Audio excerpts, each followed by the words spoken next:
by Terry Lambert Hyundai. It's been a warm, sunny Monday, but how long will these conditions last? I have all the details for you coming up. Now on News Channel 6 at 4, free at-home COVID tests are available again starting today. We'll look at the COVID rates in the two-state and tell you how to order your free test kit.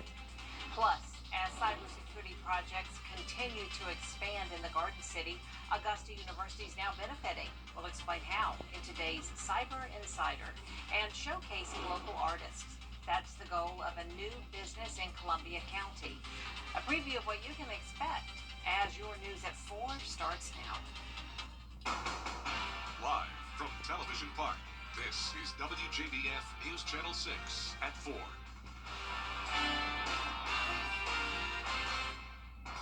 Good evening, everyone. I'm Jenny Montgomery. Thanks so much for joining us. Brad is off today. Coverage you can count on this afternoon begins with a slight increase in COVID-19 being seen here in the CSRA. The CDC tracks hospital admissions and deaths.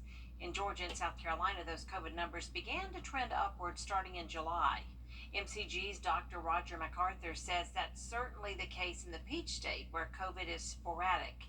He says hospitalizations are highest in the Savannah area right now, and locally, people just need to determine what their exposure might be.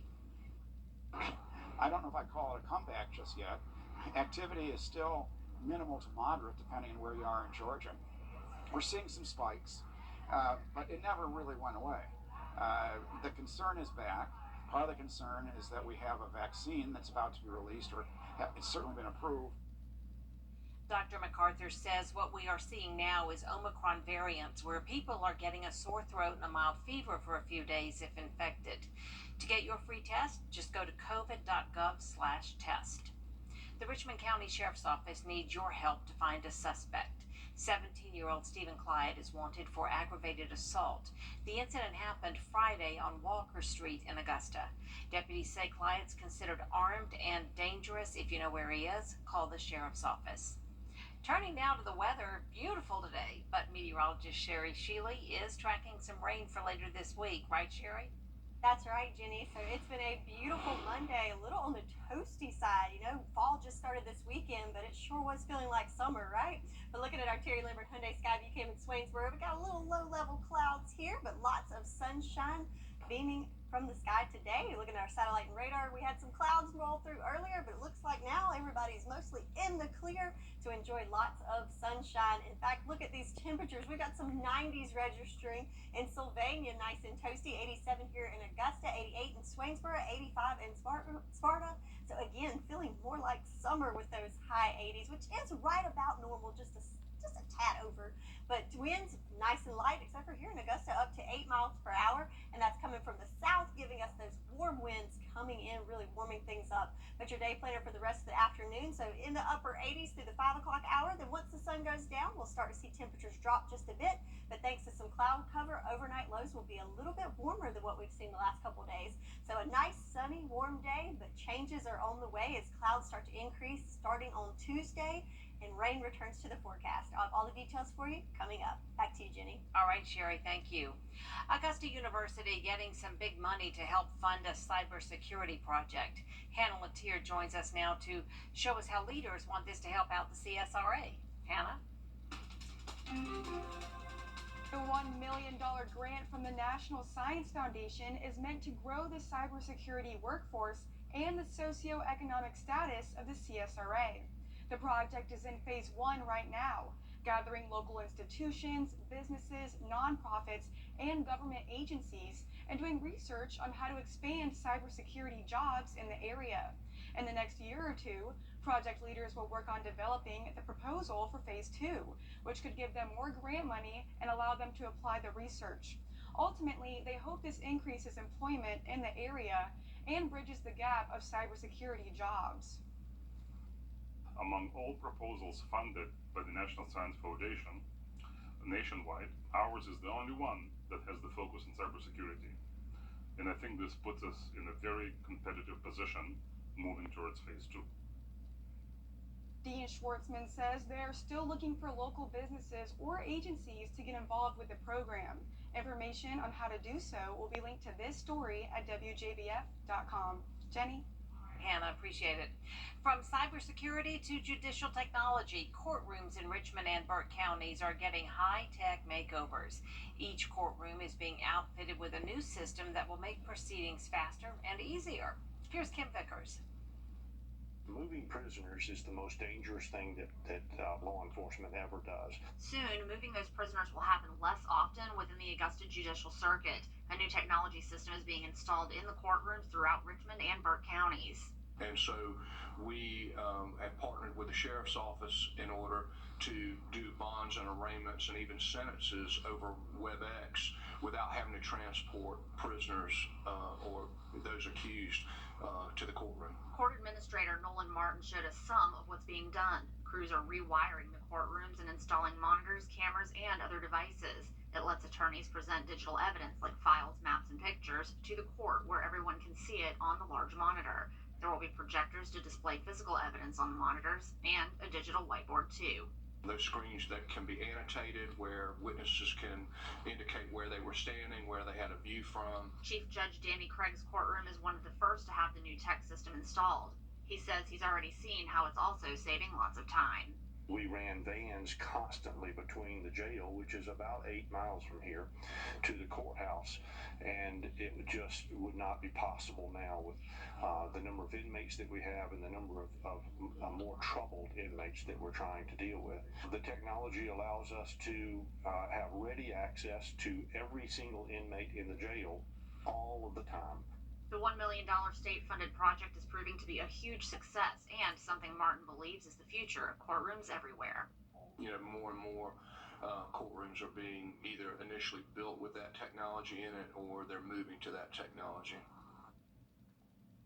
6 rooms have been completed and are in use with 16 left to renovate. Martin says he expects all of them to be complete by this time next year.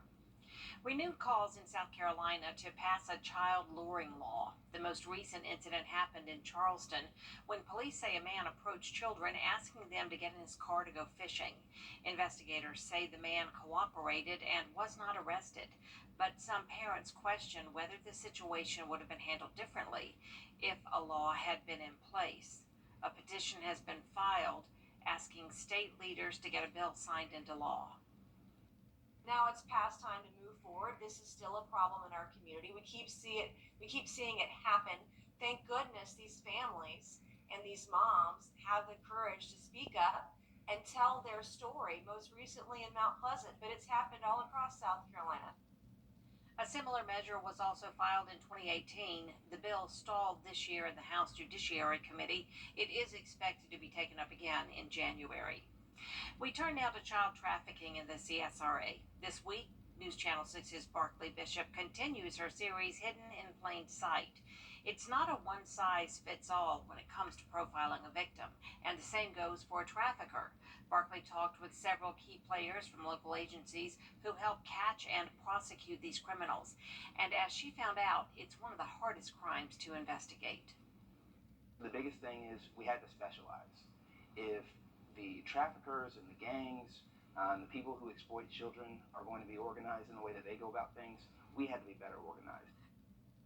Tomorrow, Barclay will share more of what the DA's office is doing to catch these traffickers.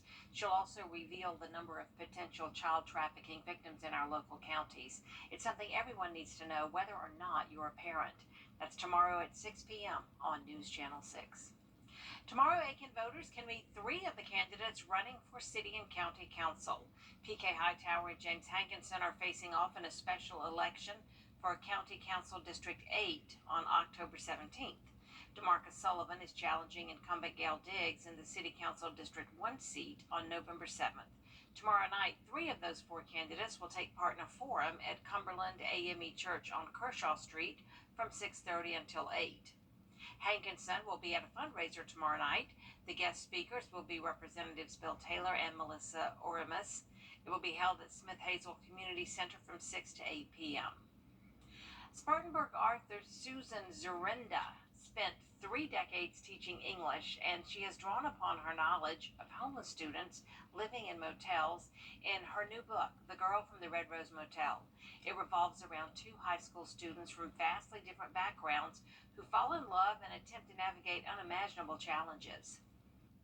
In between, I read a couple of segments from the book as well. So tonight I'll be doing that when home is the Red Rose Motel. It's about a 25-minute talk, and it talks about the psychological, reasons people end up there, and then the psychological consequences of being there, some statistics, and reading some things in the book that kind of play those things out.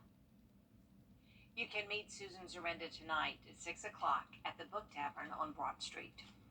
A boba tea franchise will soon open in Evans, and it's the first of its kind in the state of Georgia. Brandon Dawson takes us there. A new business is getting ready for its grand opening in Evans.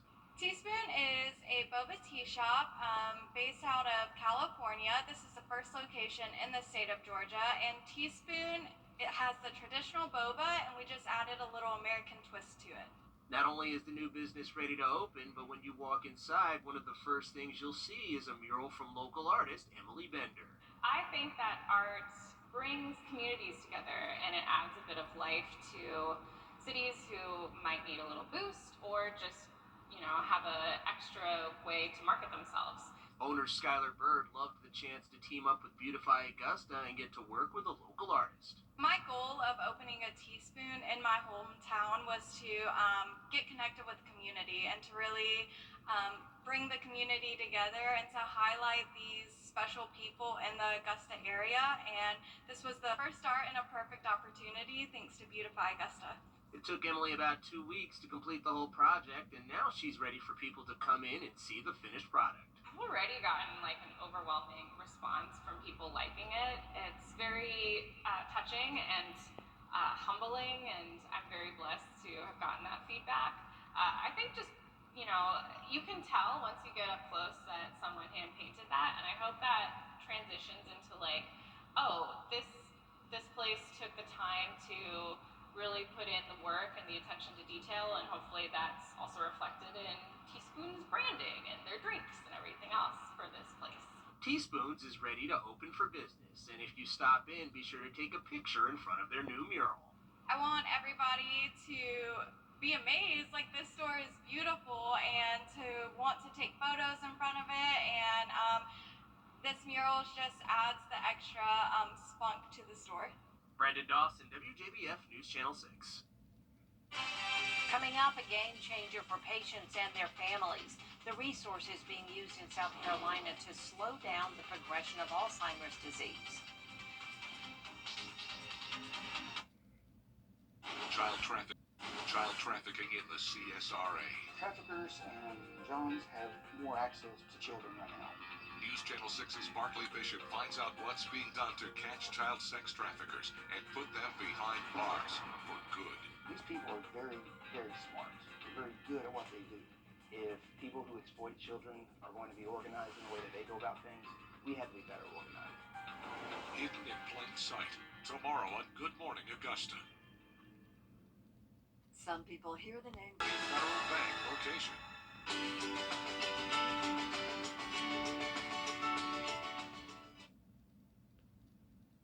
September is National Aging Healthy Month, which means it's a time to embrace living a healthy lifestyle and discover ways to raise our standards of living. Health officials say develop healthy routines like being active, putting on sunscreen, eating a balanced diet, and visiting your doctor for a comprehensive physical every year. Avoiding smoking and tobacco is a big one. Limiting alcohol intake, so one alcoholic serving a day for women or 2 for men, and exercise. So regular 30 to 60 minutes a day of moderate physical activity will help. Eyesight and hearing can also be impacted by aging. If you notice any changes to your ability to see or hear, you should get looked at right away. Some of South Carolina's leading researchers are joining forces in the fight against Alzheimer's. They're working to establish a research center in South Carolina. Jason Raven reports. Earlier this year, South Carolina lawmakers set aside $10 million in one-time money for this initiative. Now, the ultimate goal is to help find a cure for Alzheimer's disease. The state's top research universities, that's Clemson University, the University of South Carolina, and the Medical University of South Carolina, are partnering together to create a designated Alzheimer's disease research center. They are set to apply for this designation through the National Institute on Aging by June 2024. Now, if approved, this would open up the door for patients to volunteer for clinical trials and studies statewide. Now, before it gets federal approval, the research center needs to be up and running. This is a big deal for families facing dementia in South Carolina. It's a big deal for the universities that are a part of it. It's a big deal for our state overall. And it's a big deal for healthy individuals, because here's what we know about dementia. If you have a brain, you're at risk. Currently, there are 2 designated Alzheimer's disease research centers in North Carolina and 1 in Georgia. In Columbia, I'm Jason Raven. If you want to join the fight against Alzheimer's, listen up. The Alzheimer's Association is putting on 2 awareness walks. The first is at Evanstown Center Park on September 30th at 10 a.m. The second is at Aiken Steeplechase on October 7th. That one's at 9:45. Volunteers are still needed. To sign up or to donate, just visit our website, WJBF.com. Another beautiful start to the work week. Sherry Sheely has a look at the days ahead when we return. I'm attorney Jamie. Now, your most accurate forecast with WJBF Live Viper 6. It has certainly been a sunny and warm Monday to start off this week, but changes are on the way. But right now, it's just a beautiful shot. Lots of blue skies, little fair weather clouds here, and a little breeze blowing here in Augusta. Temperature-wise, nice and toasty at 87 degrees. Not really feeling very fall-like for the first Monday of fall, huh? Winds coming from the west at 8 miles per hour. Good news, humidity only at 34%. So, hey, we'll take it where we can get it. Across the CSRA, we've got even warmer temperatures across the board. So, 88 from Allendale to Thompson, 89 in McCormick and Sylvania. And do we have any 90s? Well, looks like we've out the 90s. We did hit a few places in the 90s, but right now just in the mid to upper 80s, which is certainly warm enough. So speaking of tropical weather, let's take a turn to the tropics. We have one area of disturbance here in the Gulf of Mexico. Good news is it's moving into unfavorable conditions, so nothing to worry about there, as it's looking like it's not going to be any chance of development. This guy over here, though, off of the Cabo Verde Islands, does have a 40% chance of development over the next 48 hours and a very high 80% chance over the next 7 days, so likely to be a tropical depression here soon. And then our named storm right now is Philippe, right now with 50-mile-per-hour winds hanging out there. But with Philippe, even though it is a named storm, it's not really gaining any strength here. As you can tell, the wind speeds are consistently staying at 50 miles per hour throughout the next several days, as it's going through very unfavorable conditions with high shear and dry conditions. So nothing to worry about there as of right now with Philippe, but definitely will continue to keep an eye on it. More of our concern is back towards the U.S. here. So our setup, as we look at our satellite and radar, we have this cold front that's called a backdoor cold front that's setting right above us right now. So clear conditions right now, but as this front moves southward over us, that's when changes are really going to be on the way. So what you can expect, so again, today was a nice, warm, sunny day. Tuesday will start off the same. We'll definitely get up there in those mid to upper 80s, so a nice warm day. But as that front advances, that's when we're going to see some rain move into the forecast area, and that will continue on Wednesday. But check it out, temperatures a little bit cooler there Wednesday and Thursday as we have more of a cloud cover.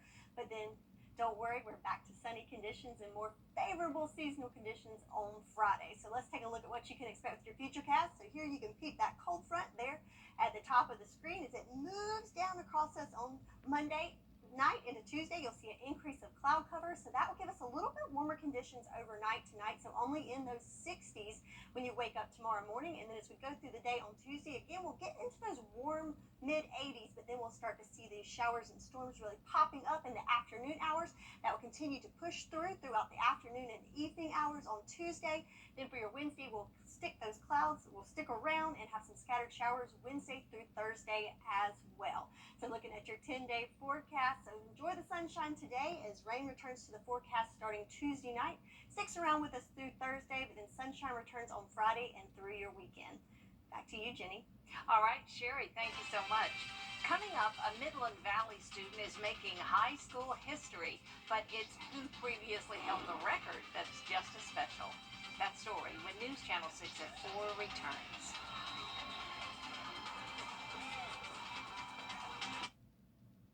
The fresh timer starts. Well, we started off rather cool this morning at 54, but we warmed up nicely to 88 degrees, well above the average high of 86. We have one more warm day before some changes, big changes, head our way. Your forecast straight ahead. Now on News Channel 6 at 6, big money coming to Augusta University, what the school will be using the grants for. Plus, Alzheimer's research in South Carolina, how the state is taking the fight to the disease, and a kick to remember how a Midland Valley football player broke his dad's record as your News at 6 starts now. Live from Television Park, this is WJBF News Channel 6 at 6. Good evening, everyone. I'm Jenny Montgomery. Brad's off tonight. Thank you so much for joining us. Coverage you can count on begins with Augusta University getting some big money to help fund a cybersecurity project. Hannah Latier joins us now to show us how leaders say this will benefit the CSRA in several ways. Hannah? The $1 million grant from the National Science Foundation is meant to grow the cybersecurity workforce and the socioeconomic status of the CSRA. The project is in phase 1 right now, gathering local institutions, businesses, nonprofits, and government agencies, and doing research on how to expand cybersecurity jobs in the area. Among all proposals funded by the National Science Foundation nationwide, ours is the only one that has the focus on cybersecurity. And I think this puts us in a very competitive position moving towards phase 2.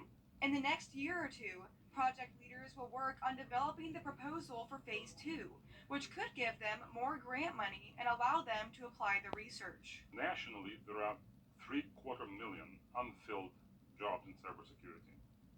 If you look at all universities, all community colleges, all career colleges, or graduate schools, nationally, we graduate no more than 75,000 new professionals. With the growth of technology, we need more workers in this field to combat cyber crimes. It is kind of a paradox. You know, we have invented network systems and networks to make our jobs easier and to make communication easier, but at the same time, we open the doors to nefarious actors who abuse these technologies. Ultimately, they hope the project increases employment in the area and bridges the gap of cybersecurity jobs. We hope that the greater Augusta region will be a national capital, if you will, in cybersecurity. Dean Schwartzman says they are still looking for local businesses or agencies to get involved with the program. Information on how to do so will be linked to this story at WJBF.com. Jenny? All right, Hannah, thanks so much. Chief Meteorologist Tim